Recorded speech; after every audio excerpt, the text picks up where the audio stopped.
You know, people spend their whole lives chasing something they can never quite catch. They run from one job to another, one deal to another, one shiny promise to the next, and still they end each year tired, anxious, and wondering why the finish line keeps moving. But here's the truth. Money isn't running from you. You're just running in the wrong direction. See, wealth was never meant to be chased. It was meant to be attracted. And attraction doesn't come from desperation. It comes from transformation. The world doesn't pay you for your need. It pays you for your value. And value doesn't appear overnight. It grows through discipline, patience, and purpose. I used to think like everyone else. I thought if I just worked harder, if I just stayed busier, if I just hustled more, somehow the money would show up. But then I learned something that changed my life forever. The goal isn't to chase money, it's to create flow. When you create flow of value, of service, of wisdom, money becomes a natural side effect. Let me ask you something. Have you ever met someone who just seems to attract success effortlessly? It's not luck, it's alignment. They've built systems, habits, and a mindset that make abundance inevitable. Meanwhile, others are chasing the same dollar like it's the last one on earth, and they wonder why it keeps slipping through their fingers. The real game is slow, quiet, intentional. It's building wealth the way nature builds a tree, not with explosions, but with roots. The deeper your roots, your skills, your principles, your patience, the taller you rise and the longer you last. That's how you go from chasing to creating, from pressure to flow, from survival to freedom. Because let's face it, you don't really want piles of money. You want what money promises: choice, peace, the freedom to live life on your terms.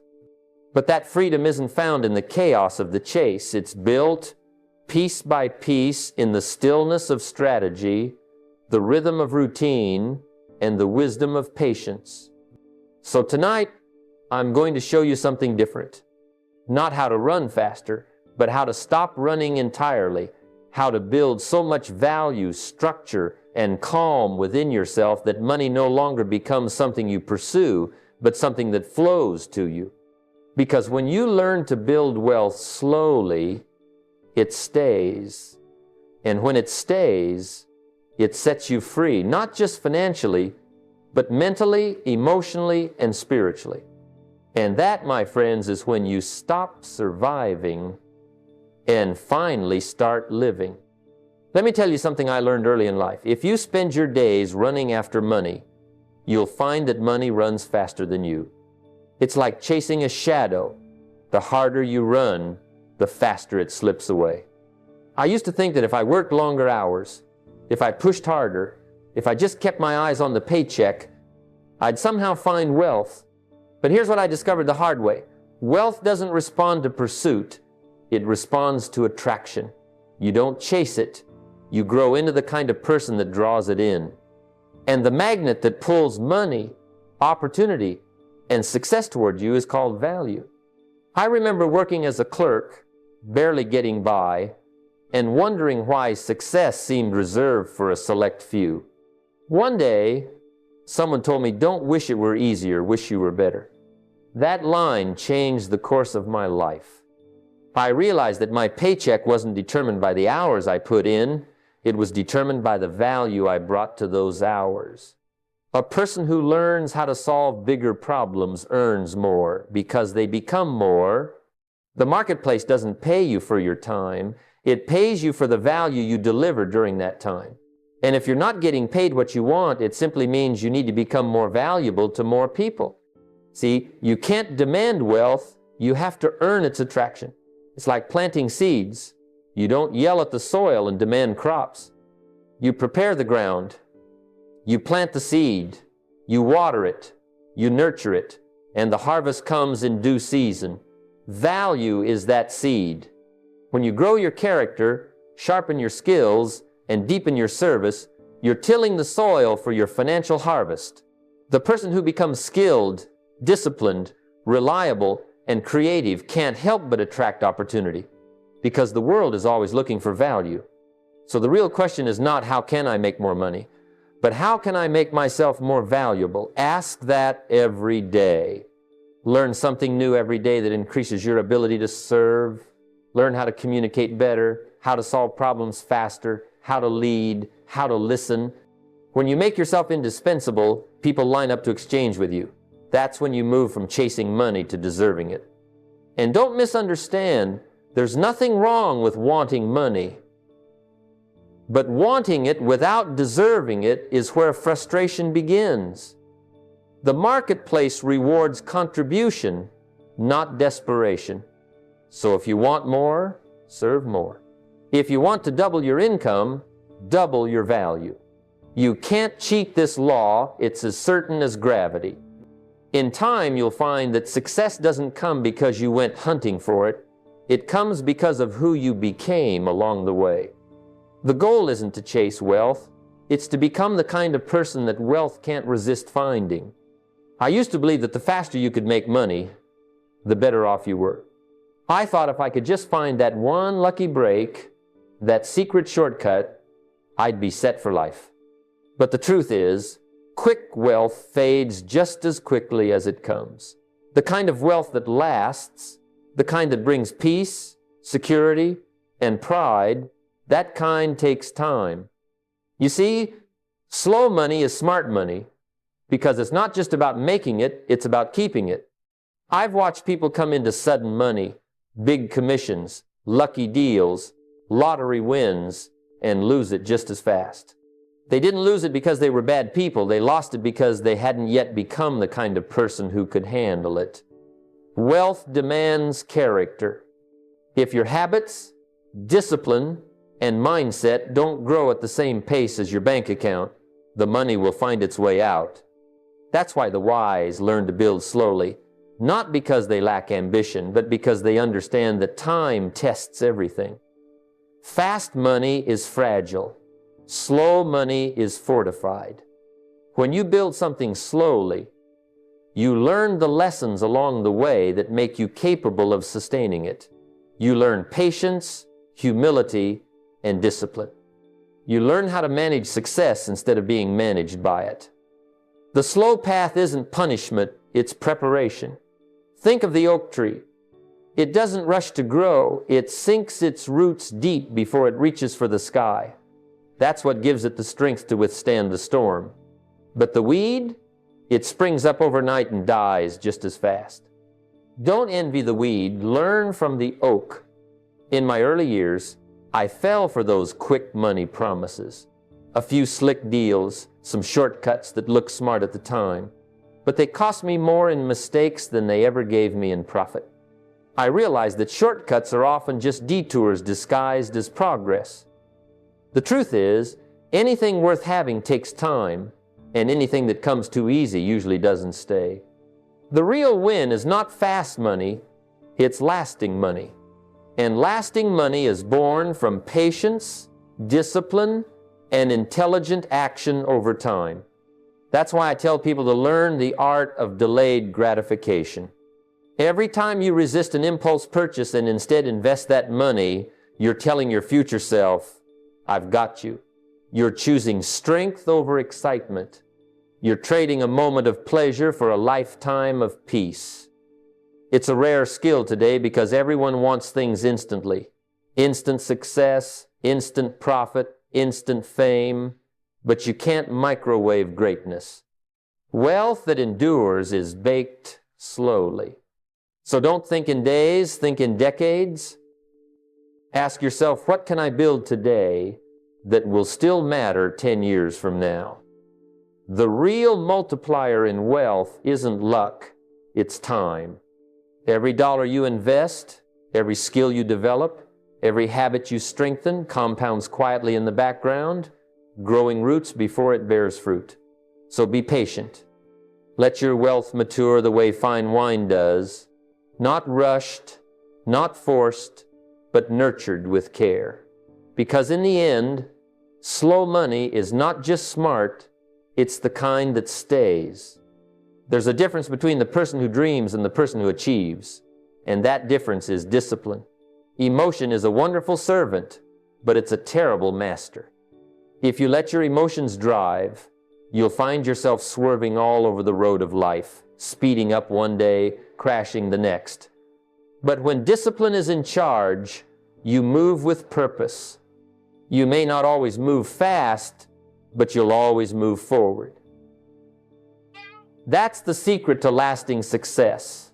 Not explosive bursts of motivation, but steady, directed effort that compounds quietly over time. I remember when I first started changing my life.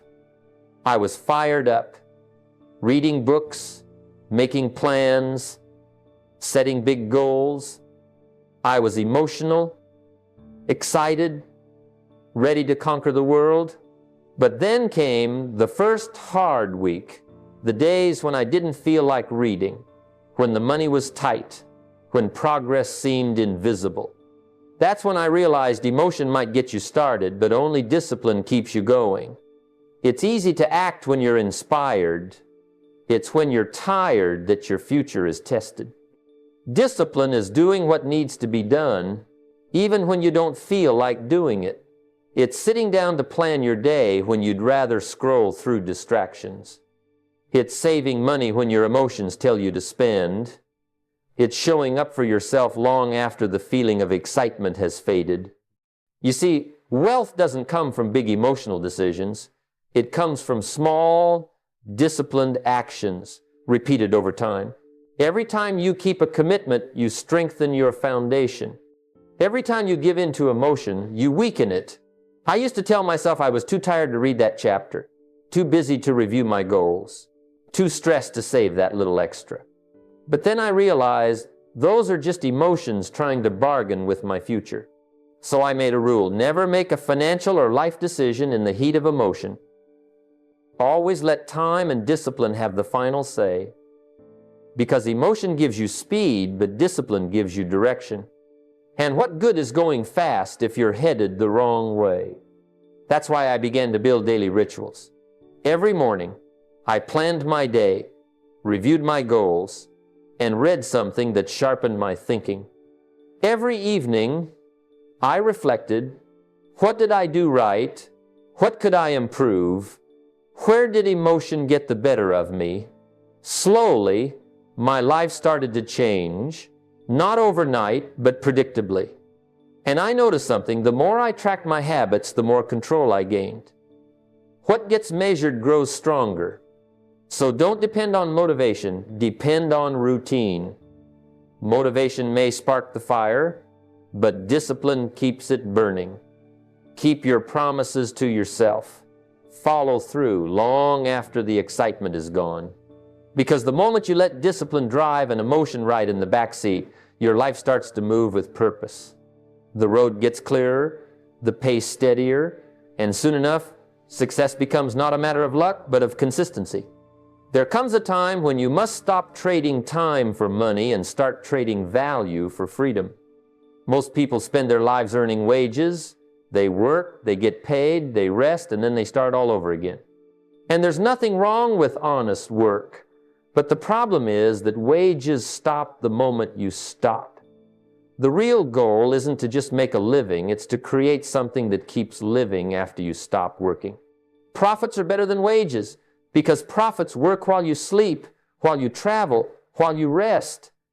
Wages feed you for a season, but profits can feed you for a lifetime.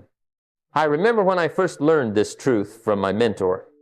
He asked me, "How long can you survive if you stop working today?" I said, "Maybe a few weeks."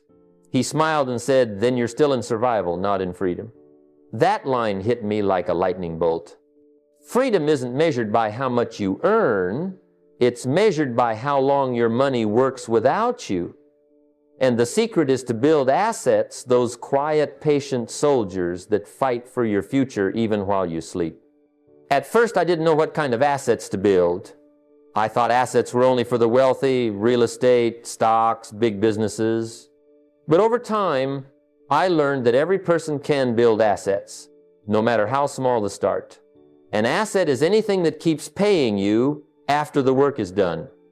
It could be a book you write, a course you create, a rental property, a share in a company, or even a system you design that others can run. The key is to think ownership, not hours. The more you own, the less you're owned by time. When I began to earn profits, I resisted the temptation to increase my consumption. It's easy to say, I've earned it. I deserve to enjoy it. But discipline taught me that reinvesting profits is the seed of wealth. Each dollar I put back into growth was like planting a tree. Some trees took years to grow, but once they did, they bore fruit in every season. That's the beauty of assets. They multiply quietly while you're busy living your life. I've seen people build empires out of simple ideas because they treated their knowledge as an asset. One friend started teaching what he knew. At first, just a few people, then hundreds, then thousands. His wisdom became his product became his income, and his income became his freedom. That's the model of wealth. Not endless labor, but leveraged effort. You build once, but it pays many times. So ask yourself tonight, what can I build that outlives my labor? What can I own that earns while I rest? Maybe it's time to turn your experience into a guidebook, your skill into a course, your savings into an investment. Because someday, you'll want your money to be out there working while you're home enjoying life. Build wisely, build patiently, and build assets that stand long after your hands are still. That's where true freedom begins. One of the greatest turning points in life comes when you shift your focus from yourself to others. Most people wake up every day thinking, how can I make more money? But the wealthy think differently. They wake up asking, how can I serve more people? Because the truth is simple. Money doesn't chase selfishness. It chases service. If you help enough people get what they want, you'll always have more than enough of what you want. That's the formula the market never fails to reward. Contribution over consumption. I remember early in my career, I was desperate to earn. I tried selling this and that, always with the thought, if I can just make more sales, I'll make more money. But my mentor stopped me one day and said, you're focused on the wrong person. I was puzzled. He said, you're thinking about your wallet when you should be thinking about their life. People can feel when you're chasing their money instead of their needs. That lesson changed everything. The day I stopped selling and started serving, my income tripled. Not because I learned a new technique, but because I changed my intention.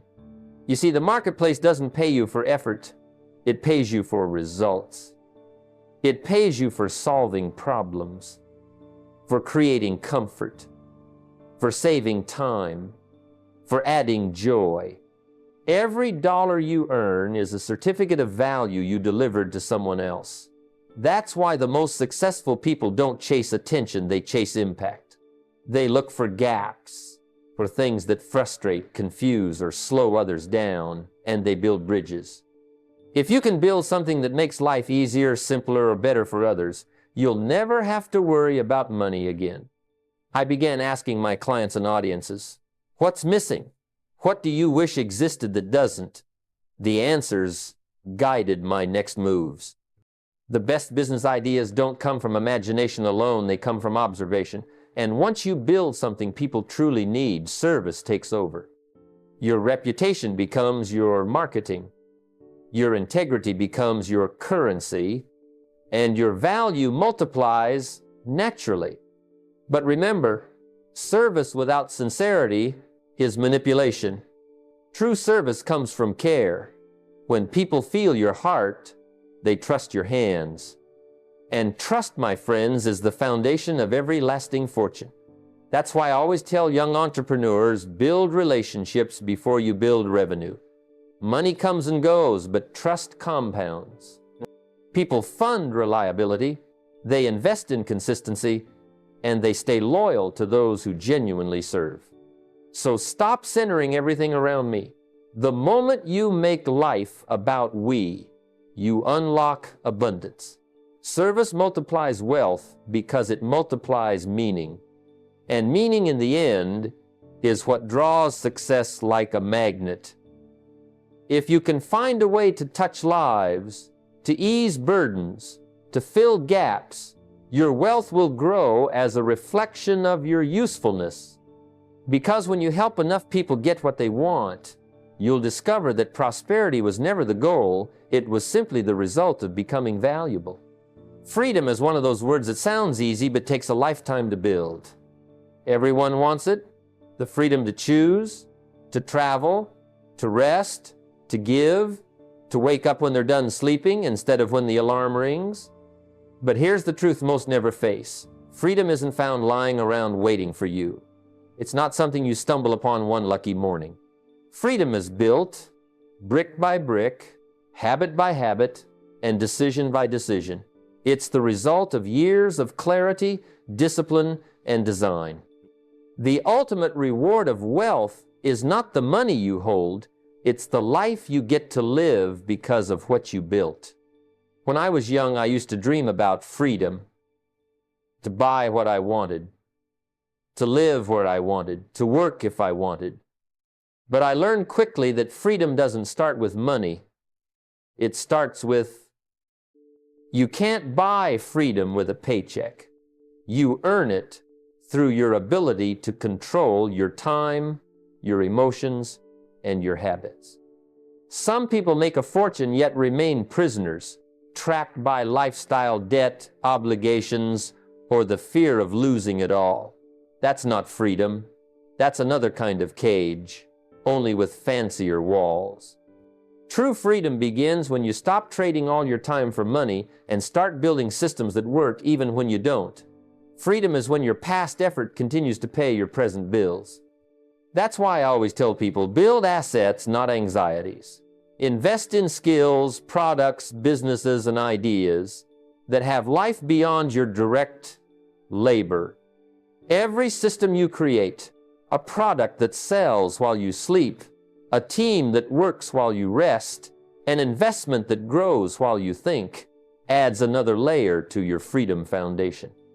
But before you build, you must know what you're building for. Freedom looks different to everyone. For some, it's time, the ability to spend a day with their family without checking their phone. For others, it's peace, no more stress about bills or approval. For some, it's mobility, the power to live anywhere in the world. And for others, it's impact, the freedom to give, to mentor, to leave a legacy. You must define it clearly, because a vague vision builds a vague life. Once you define it, build it patiently. Freedom grows in proportion to discipline. Every unnecessary purchase delayed, every investment made, every morning spent planning instead of drifting, all of it compounds into control over your future. Remember, wealth isn't measured by how much you own, but by how little you depend on chance. Freedom doesn't come from gambling on luck. It comes from creating certainty through preparation and structure.